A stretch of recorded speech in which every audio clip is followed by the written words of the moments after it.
is all strung up. I changed that color to black on that tailpiece.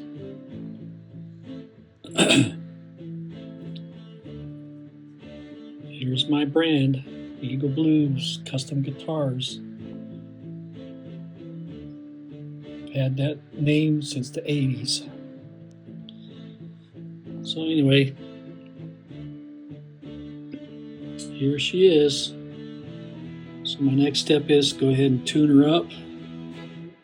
I'm not going to strum it because it's all out of whack right now. I just put the strings on. I'm using flat wounds, D'Addario flat wounds. These right here. Set I've had hanging around the house for a while in the shop. But anyway, there she is. I'll probably set the camera up a little bit and show you how I do a setup on a guitar. Alright, I'll bring you back in a little bit. Alright, a couple of you out there asked me to please show you how I do a setup on a guitar. Now each guitar I find is a little bit different from another one. And sometimes my procedure in setting up a guitar changes some. And this one here, since it's a raw setup right now, I just put the strings on it, pulled the bridge up so I can hear it a little bit. So we have to, there's a entourage of stuff I've got to go through. But first of all, I want to talk about setting intonation on a guitar. I don't ever use clip-ons, and I don't use my cell phone to set intonation. I rather go direct in like this. This way you're not picking up any outside interference. And because with a clip-on and with your phone, you can be hitting outside interference, which is going to change your tuning some. And I know some of you have success at it, but I don't know. I did a test on several years ago. I did a thing on the different tuners. You're going to find out that your clip-ons and doing it over the airwave is going to be off compared to a plug-in tuner. So what I'd like to do first off is, since I just put the strings on, I'm going to get her into somewhat of a tune here.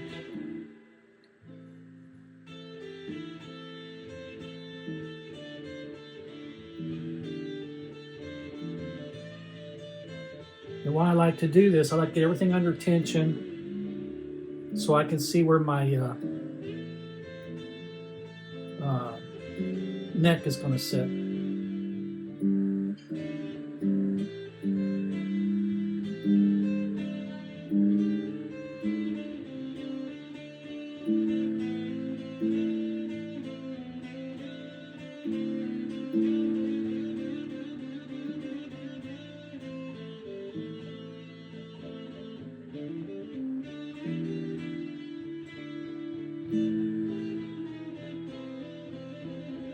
As you pull everything into tension, the neck's gonna move some, your strings are gonna stretch.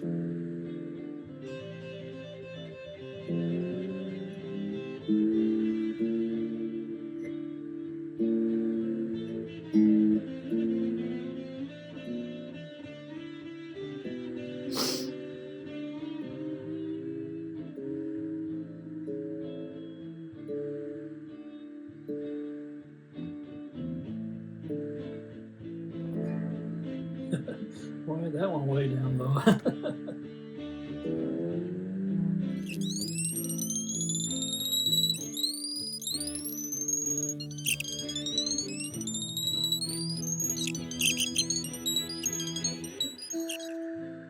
All right, I'm gonna leave it right there for right now. That's close enough.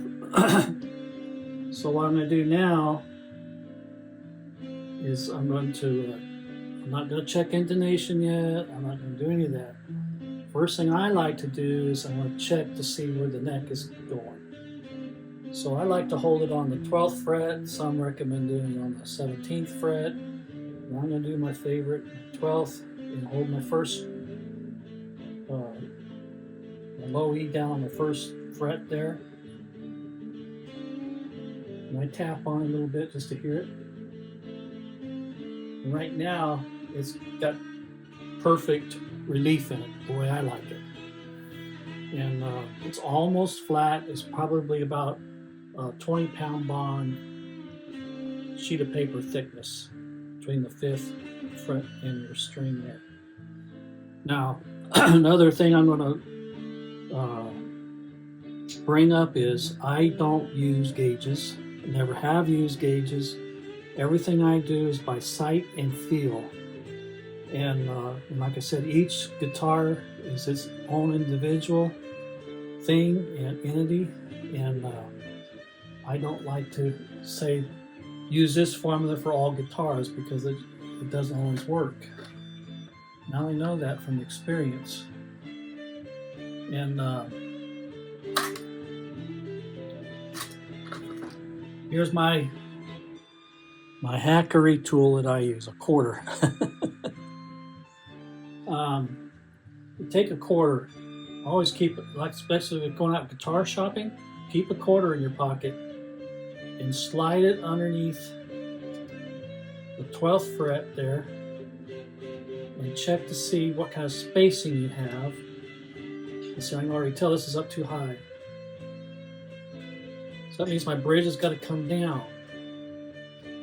So that's what we're going to do. We're going to lower the bridge down until it's snug against that quarter.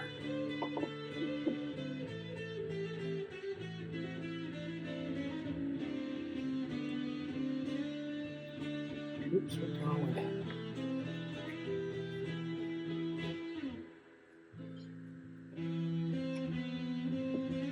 And yes, you'll have to order both sides with each other to get it to come down.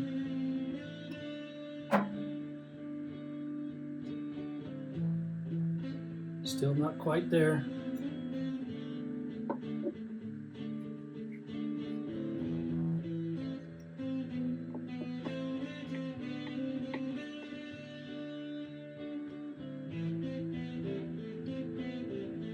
Almost there.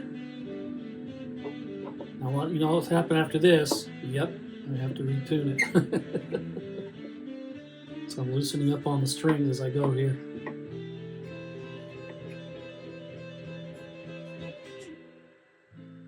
There we go. I like to feel that to make sure that that's fairly snug going underneath that string. And that is a starting point. I don't care if it's an acoustic, an electric guitar. If you put a quarter underneath there and it still has spacing above the string, then that neck is either needs to be reset on that acoustic or adjusted, or even on an electric guitar. If it's a bolt-on neck, set neck through. If that gap is real large at the 12th fret, and unless they want to give you a really good price on the guitar, I would make them fix it before I take it out of the shop. And that trans acoustic I bought was at the 12th fret, and I took it out of the case or out of the box. It was 3/4. I could stick 3/4 in there and still had a little bit of space between the quarters. And that's just too high. They said it was factory standard, and I argued with them. But anyway, now we got to retune our guitar again.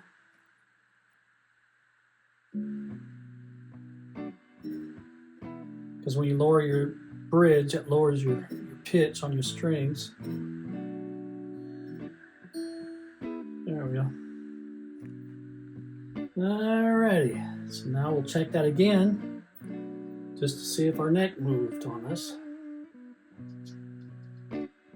Nope, Still right there where I had it. So now I like to do is just look at the side of it. And it looks like that's pretty much where I like them. Feels good, nice and low. So next thing I want to do is I want to check the gap between my first fret. Is that showing on there? All right, like I started to say was I like to check my gap at the first fret below that. There's your strings here, and that'll tell me where my nut is at. So I just hold down that second fret there. I just feel that to see where that's at. And actually, it's right spot on. So there's no filing of the nut I have to do. I like to go ahead and keep the plastic nut that was on it now for now. I didn't feel like making a antler nut for it right at the moment. I may change it later on. I have no idea what I'll do. Oh yeah, when you put on flat wounds, if you use flat wounds on a guitar, make sure you clean them. They get really dirty. See that? That's dirt off of the flat wound strings out of the package. There's an oil on them. So you got to wipe that oil off before stringing your guitar up. Otherwise, you're going to have black fingers. So anyway, that checked out good. So far on this neck, what I liked about it is the fret ends. There's no fret sprout on it, and all of them were level. And now this up here, somebody's done some work up here from the factory. So that eliminates a lot of headache for me.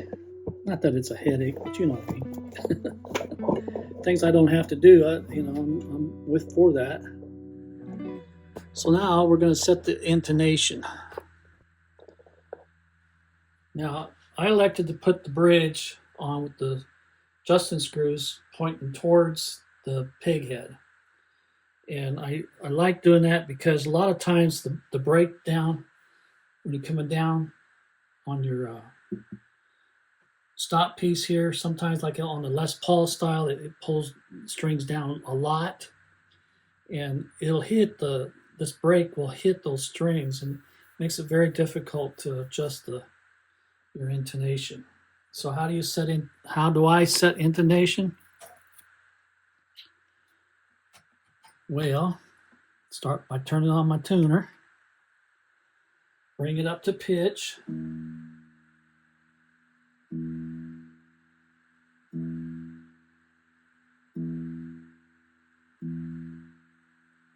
Okay, and then I press down on the 12th fret here.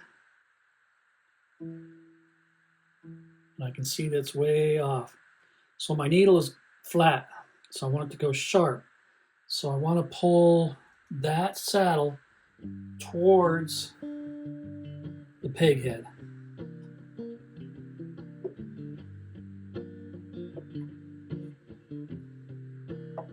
And if we're lucky and the wind's blowing right, it'll go that direction.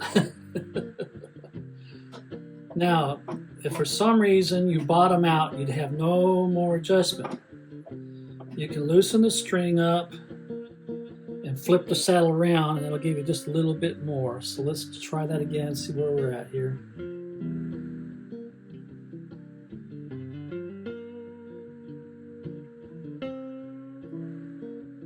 We're almost right. Yeah, there it is. It's almost there, but I know you can't see it on camera probably, but we're flat against that. So probably what I'm going to have to do, yep, even if I turn the saddle around the other way, I would still have to do this. I got to loosen this up, pull that saddle loose, and flip it around the other way. So here's what we do. Loosen that string up, get the tension off of it. Pull your string out of the way, unscrew your screw,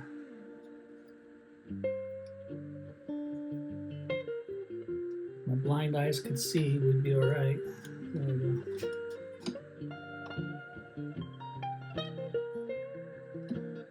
So what this has on it has a spring on here. You have to release that spring.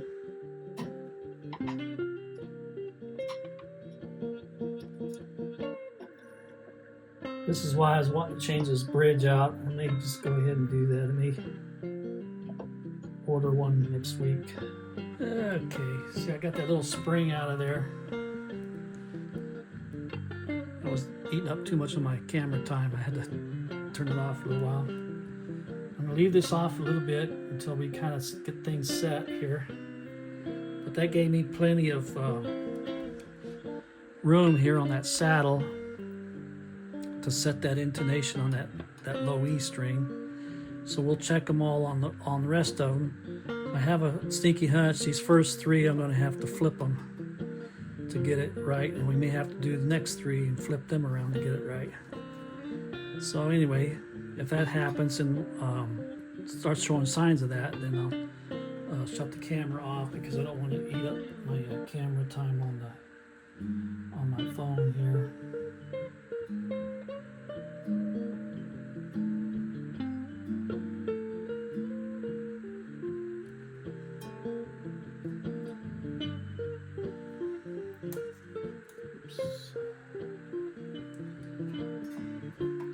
So again, if the needle shows flat, you want to go the way the needle is pointing with your saddles. If it's showing sharp, you want to go that direction. You want to go towards the butt of the guitar.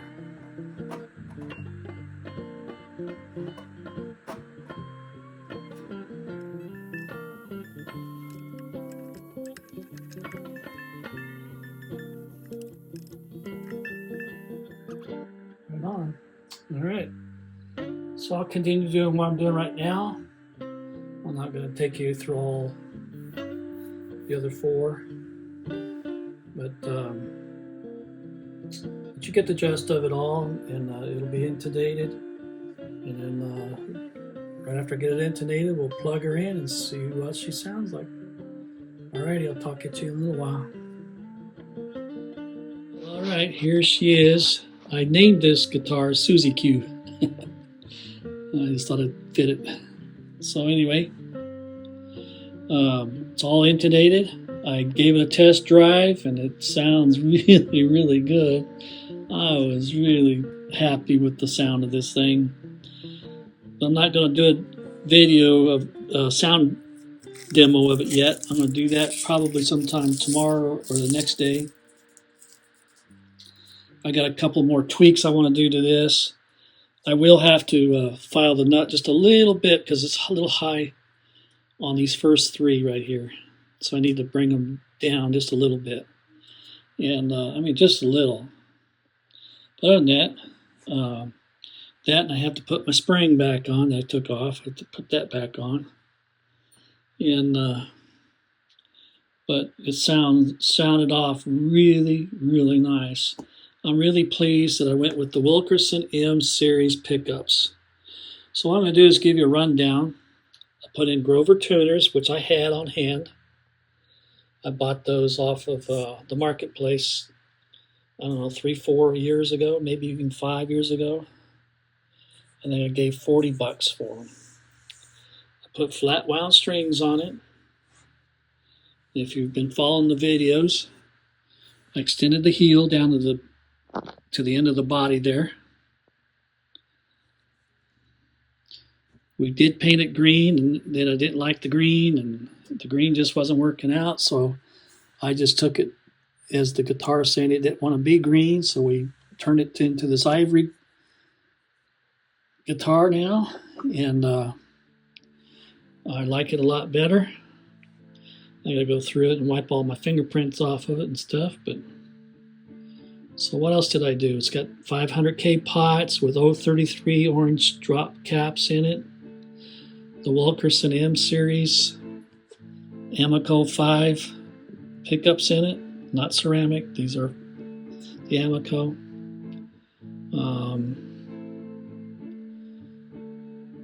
Well, I don't know what else to say about it. out of the box. The neck has no fret sprout on the frets. There's no sharp edges on them frets whatsoever. They all seem to be pretty well balanced. I may do a fall off on it up here. It's a little bit close, and I don't want to bring the action up any higher.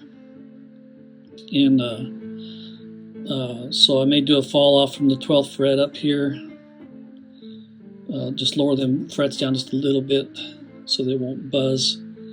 And they're buzzing just a little bit, not a lot, so I'm not going to have to take a lot off. But that's another future thing I may do to it later on. And those are they're ebony knobs with those copper rings around them. I put copper around the edge here. I put copper on the truss rod cover up here. And like I said, I changed this background to black from that green to this black, flat black. Helps that eagle pop up, I think, off of the guitar. And then I put my branding on it, Eagle Blues Custom Guitars. That is my brand. And but anyway, I'm really pleased with it. Now, would I recommend this kit? Well, like I said in one of my previous videos, or about 2 videos or so, I do not recommend this for a first-time builder. There's a lot of challenges that this kit will present, and it's a lot harder to put this together than a T-style kit or a Strat kit, any of those kits. I would suggest if you want to get into kit or guitar building, get a Tele or a Strat kit, then go to a Les Paul kit, which has a glue-in neck, go from that and then into this. And by the time you do those and you build one of these, you'll have more what's going on. And but all in all, I think it came out pretty good. The only other thing I may do later on in life, if I so desire, is I'll change out this bridge. I don't like this bridge. But why? Because it's cheap. It's not the only thing I can think of. But anyway, so be looking for the sound video next day or 2. I'm going to get this all finalized in the way I want it. And I'm not going to take you through doing the step down on this and doing the action up here, because we all basically do it the same way. So there's a lot of videos out there. Ted from Ted Talks Guitars, he does this all the time on his, and basically he does it the same way I do it. Only thing I don't do, I don't use gauges. Like I said, it's all by sight and feel. That's all I do it by. And so anyway, let this set overnight now. Let the tension get on that neck some more overnight. Then I'll come back in, check how much relief I've got in it, or if any, and then adjust the truss rod. I hadn't even touched the truss rod in this yet. And right now it's sitting right where I want it. And that was kind of neat. And I raised the pickups up to height, and I'm really happy with it. Wait till you hear it. I think a lot of you out there is going to be amazed at how good these pickups sound. And for the money, I'll buy them again and again and again. I can't see spending a couple $100 on pickups if these sound just as good, if not better. They're real clear. Each note is real clear, real distinct. My tone controls work perfect. I can drop that sharp edge off when I have, most of us turn them all the way up. And when I had them turned all the way up, it was really sharp, and I just started cranking back on those tone knobs and really got this thing sounding good just a little while ago. So I need to rest now. It's that time of day for me. I need to call it quits, but I just got excited, wanted to share this with you real quick. And like I said, be looking for the sound video. It's coming soon. I'll probably sit down tomorrow and spend half a day or so with it, recording it. And so I'm glad I got it this far. And I'm really pleased with it. It's just a great looking guitar. It's not real heavy. It's got a little weight, but not over the top heavy. But Alf even likes it up there. He's just rocking with it. He loves it. And but anyway, like I said, you know, if you feel like ambitious and stuff, and you get a kit like this, and you're having problems with it, you can always get a hold of me, and I'm glad to help anybody, anytime, anywhere. That's just who I am and what I do. And I don't know where that stuff came from. Anyway, yeah, so tomorrow, like I said, I'll come back in, do some final tweaks on it, clean her up, and play the heck out of it. I'm glad I did it, though. I really am. Again, if you get into something like this and you need help figuring things out, don't hesitate to ask me. I'll help you the best I can online or on the phone or however you want to do it.